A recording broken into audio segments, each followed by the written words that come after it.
Assalamualaikum warahmatullahi wabarakatuh. Salam sehat. Bertemu lagi kita di mata pelajaran ekonomi kelas 12 di SMA Negeri 5 Bagan Senembah, Kabupaten Rokan Hilir, Provinsi Riau. Kali ini kita akan membahas materi tentang posting ke buku besar dan neraca saldo setelah penutupan. Simak terus video pembelajarannya ya. Oke, sebelum kita masuk ke materi kita lebih lanjut lagi, ada baiknya Ananda memahami terlebih dahulu apa yang menjadi tujuan pembelajaran kita kali ini. Diharapkan setelah Ananda mengikuti video pembelajaran ini sampai selesai, Ananda dapat melakukan posting jurnal penutup ke buku besar dan neraca saldo. Oke, terus simak video pembelajaran ini. Seperti yang kalian ketahui, bahwa tips dan trik belajar akuntansi itu adalah banyak berlatih dan bersungguh-sungguh. Ada satu lagi trik untuk menjadi akuntan yang baik adalah tidak melupakan proses yang sudah dijalani sebelumnya. Karena untuk melakukan pencatatan dan pelaporan itu berkesinambungan, saling berhubungan satu dengan yang lainnya, atau dikenal dengan siklus akuntansi. Nah, untuk merefresh Ananda sekalian, berikut ditampilkan di layar di samping ini siklus akuntansi pada perusahaan dagang. Ananda perhatikan bahwa dalam siklus akuntansi, pencatatan dan pelaporan itu banyak prosesnya, dan tidak ada satu proses pun yang diharapkan kita lupakan. Karena satu proses lupa, maka resikonya adalah kesalahan, dan kesalahan itu akan terbawa sampai proses yang terakhir, sehingga pelaporan kita akan salah. Nah, oke, kita lihat siklus akuntansi perusahaan dagang di layar ini. Ada proses yang sudah kita lewati sebelumnya, yaitu jurnal penutup. Ini adalah video pembelajaran kita pada minggu lalu tentang jurnal penutup. Nah, setelah jurnal penutup dilakukan, apakah selesai? Belum. Setelah jurnal penutup kita lakukan, maka kita harus memposting apa yang ada dalam jurnal penutup itu ke buku besar setiap akun yang terlibat dalam jurnal penutup. Ya, sehingga nanti buku besar akan memperlihatkan nilai yang sebenarnya setelah penutupan. Ya, jadi dari jurnal penutup kita posting ke buku besar. Semua akun yang ada dalam jurnal penutup harus kita postkan atau harus kita catat ke dalam buku besar. Jika buku besarnya sudah ada, tinggal melanjutkan. Nah, jika buku besarnya belum ada, maka kita buatkan buku besar yang baru untuk akun yang belum ada buku besarnya. Oke. Nah, setelah buku besar kita posting dengan jurnal penutup, maka berikutnya adalah merekapitulasi kembali, merekap kembali buku besar yang sudah dimasukkan atau diposting jurnal penutup atau buku besar setelah penutupan ke neraca saldo, sehingga neraca saldo tersebut menjadi neraca saldo setelah penutupan. Artinya neraca saldo yang memperlihatkan nilai yang sebenarnya. Nah, nanti neraca saldo itu berisi akun-akun real saja, akun nominal dan akun sementara yang ada dalam jurnal penutup tidak lagi ada di dalam neraca saldo, sehingga pada awal periode tahun berikutnya tidak ada lagi akun nominal atau akun sementara yang terbawa ke awal periode akuntansi tahun berikutnya. Jadi siklusnya jurnal penutup pada video pembelajaran sebelum ini pada minggu yang lalu, kemudian kita posting ke buku besar sehingga menghasilkan buku besar setelah penutupan, kemudian kita rekap ke neraca saldo yang menghasilkan neraca saldo setelah penutupan. Dua proses inilah, posting ke buku besar dan posting ke neraca saldo setelah penutupan, yang akan menjadi materi kita pada kesempatan kali ini. Oke, bagaimana cara posting dari jurnal penutup ke buku besar?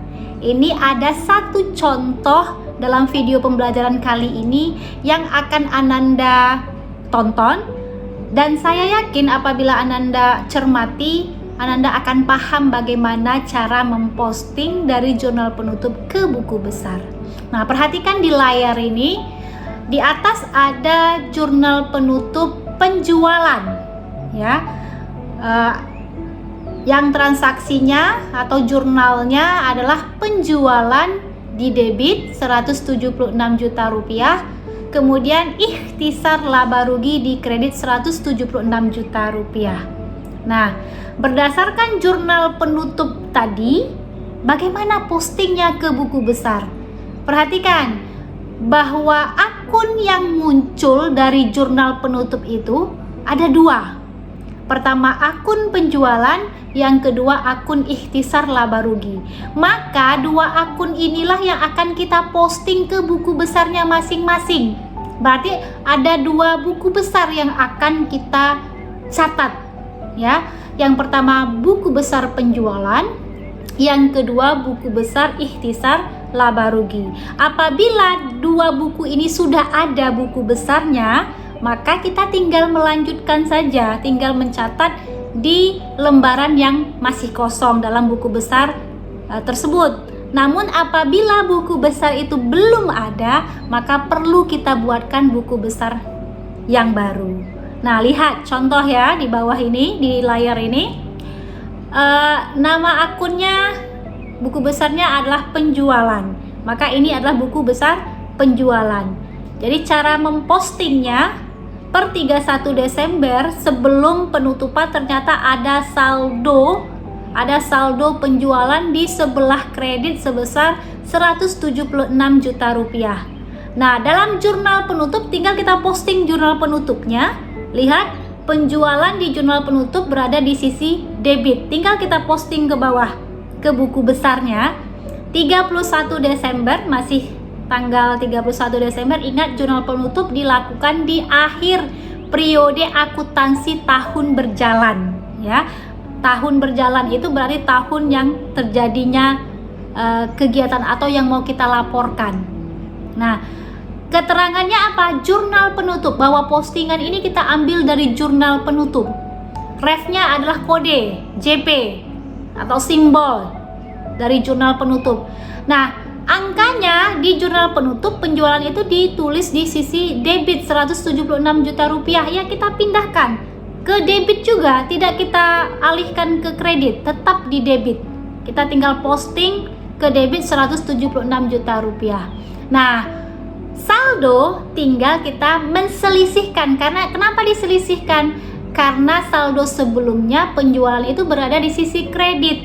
Kemudian posting dari jurnal penutup penjualan itu berada di sisi debit. Karena berseberangan, maka kita selisihkan. Nah, itu untuk mencari saldo, tipsnya ya. Nah, sebelumnya kredit 176 juta rupiah, masuk jurnal penutup di debit 176 juta rupiah. Maka berapa saldonya? Sama-sama 176 juta rupiah, maka saldonya adalah 0. Oke? Itu cara posting jurnal penutup ke buku besar. Nah, apakah selesai? Belum. Karena ada satu akun lagi dari jurnal penutup yang juga harus kita posting ke buku besar. Ya, buku besar apa yang dibutuhkan? Buku besar ikhtisar laba rugi. Nah, masukkan posting ke buku besar ikhtisar laba rugi. Pada sebelum penutupan ada saldo kah? Tidak ada, kosong. Maka tinggal kita posting dari jurnal penutup. Ya, 31 Desember di keterangannya jurnal penutup, refnya adalah JP, jurnal penutup. Tinggal kita pindahkan, ya. Di jurnal penutup ikhtisar laba rugi itu bersaldo 176 juta rupiah di sebelah kredit. Ya, tidak kita alihkan ke debit, tetap di kredit. Nah, untuk saldonya, karena sebelumnya saldonya kosong, kemudian muncul saldo dari jurnal penutup, postingan dari jurnal penutup di sebelah kredit 176 juta rupiah, maka saldo dari postingan yang pertama ini adalah ikhtisar laba rugi bersaldo di sisi sebelah kredit 176 juta rupiah. Nah, itu cara melakukan posting dari jurnal penutup ke buku besar sehingga menghasilkan buku besar setelah penutupan. Nah, ini contoh satu ya Ananda ya. Saya yakin Ananda bisa melakukan posting dari seluruh jurnal penutup. Ya, jurnal penutup itu banyak ya, tidak hanya satu. Caranya seperti ini, tinggal mencatat ke buku besar yang sesuai dengan akun yang terdapat dalam jurnal penutup. Nah, lakukan postingan seperti ini sampai seluruh jurnal penutupnya sudah kita posting ke buku besarnya masing-masing. Oke, kita lanjut bagaimana cara posting neraca saldo setelah penutupan, atau bagaimana cara memposting dari buku besar setelah penutupan ke neraca saldo. Jadi siklusnya dari jurnal penutup, kemudian posting ke buku besar, menghasilkan buku besar setelah penutupan, baru kemudian kita rekap ke neraca saldo sehingga menghasilkan neraca saldo setelah penutupan. Nah, ini ada contoh tersaji ya di samping. Ananda perhatikan, ini ada contoh buku besar setelah penutupan. Lihat, ada buku besar penjualan setelah jurnal penutupan, saldonya 0. Ingat ya, tujuan dari jurnal penutup memang menolkan saldo-saldo sementara atau saldo-saldo nominal, sehingga saldo akun itu hanya yang bersaldo itu hanya akun-akun real saja ya. Kemudian ada akun retur penjualan setelah penutupan, postingannya juga saldonya 0. Kemudian ada akun potongan penjualan setelah postingan jurnal penutup, saldonya juga 0. Nah, kemudian ada akun beban gaji bagian kantor setelah postingan jurnal penutup, buku besarnya memperlihatkan nilai 0 saldonya. Kemudian ada akun pembelian setelah penutupan, juga saldonya 0. Kemudian ada akun retur pembelian setelah postingan jurnal penutup, juga saldonya 0. Kemudian ada akun potongan pembelian setelah postingan jurnal penutup, buku besarnya memperlihatkan saldo 0. Kemudian ada akun beban gaji bagian toko setelah postingan dari jurnal penutup, juga saldonya 0. Kemudian ada buku besar modal setelah postingan jurnal penutup. Nah, ini bersaldo ya. Sebelum jurnal penutup ada saldo sebesar di sebelah kredit 125 juta rupiah. Kemudian postingan dari jurnal penutup juga di sisi sebelah kredit 20.620.000 rupiah. Sama-sama kredit maka dijumlahkan, karena sisinya sama kita jumlahkan dan jumlahnya letakkan di sisi kredit. 125 juta ditambah dengan 20.620.000, maka modal itu bersaldo 145.620.000 ya. Kemudian ada akun ikhtisar laba rugi setelah postingan jurnal penutup. Ada berapa kali postingan? 2, 4, 6 postingan dari jurnal penutup, namun saldo akhirnya juga 0. Jadi silakan kalian perhatikan secara seksama buku besar tadi. Setelah penutupan terlihat banyak yang bersaldo 0. Memang itu tujuan dari jurnal penutup ya, untuk menutup secara keseluruhan akun-akun sementara. Nah, akun yang tidak sementara akan bersaldo. Contohnya tidak akun sementara itu adalah modal ya, dia akun real, dia masih bersaldo ya. Oke.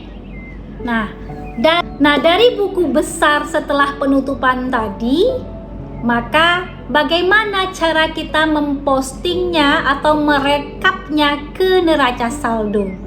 Yang perlu kalian perhatikan adalah untuk akun-akun yang pada buku besarnya bersaldo 0, maka tidak perlu lagi kita cantumkan akun dan nominal nolnya di dalam neraca saldo ya. Yang hanya kita cantumkan dalam neraca saldo itu adalah akun-akun real dan akun tersebut memiliki nominal angka. Oke. Nah, perhatikan di samping sebelah kiri ini disajikan neraca saldo setelah penutupan. Terlihat ada nomor akun, ada akunnya, ada debit, ada kredit. Nah, di situ akunnya ada kas, piutang dagang, piutang wesel, sewa dibayar di muka, perlengkapan toko, perlengkapan kantor, iklan dibayar di muka, peralatan toko, peralatan kantor, utang dagang, dan modal. Nah, kesemuanya itu akunnya hanya satu modal saja yang berasal dari buku besar setelah penutupan. Karena modal tadi masih bersaldo, ya. Jadi akun sebelumnya adalah akun yang memang tidak terpengaruh dengan jurnal penutup. Oke. Jadi kalau kita jumlahkan di sisi debit Rp229.120.000. Nah, modal pada sisi kredit itu diambil dari saldo setelah penutupan yang Rp145.620.000 itu adalah dari buku besar setelah penutupan yang kita rekap ke neraca saldo.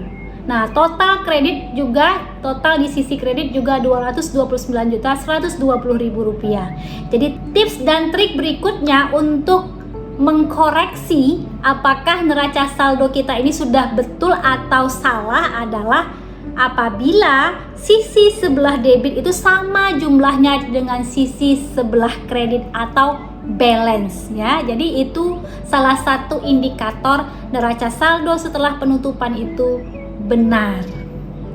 Oke, demikian tadi materi kita tentang posting ke buku besar dan neraca saldo setelah penutupan.